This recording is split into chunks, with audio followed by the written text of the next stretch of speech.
И 6 месеци по правосилноста на пресудата за автобуската несреќа кај Ласкарци во која загинаа 16 патници, двајцата првообвинети се уште не се во затвор. Ремзи Мифтари, одговорниот за транспорт во Дурмотурс, пред една недела требало, но не се појавил во затворот во Идризово да ја издржува 10 годишната затворска казна, која досега ја одложуваше поради здравствени причини, односно операција на хернија.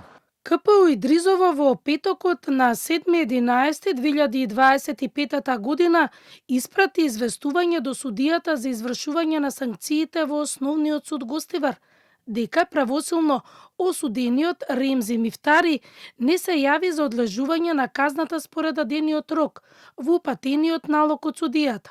Ако Гостиварскиот суд го добил известувањето, треба да следи наредба за присилно спроведување на осуденото лице во затворот Идризово.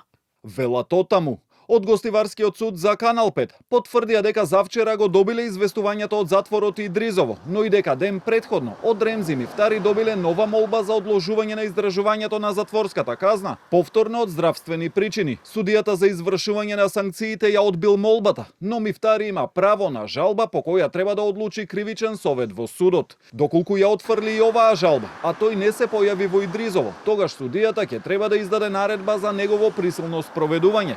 Велато таму.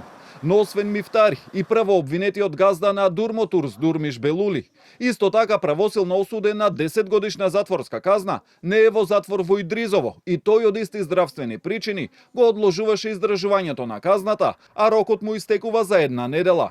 Првостепената осудителна пресуда за случајот беше изречена во јануари, но по поднесените жалби, апелација ја преиначи во делот на висината на казните, изрекувајќи им речиси дупло повисоки казни затвор на Мифтари и Белули. Семејствата на загинатите во несреќата уште во септември излегоа на мирен протест во Гостивар поради неспроведување на пресудата за дел од осудените во процесот.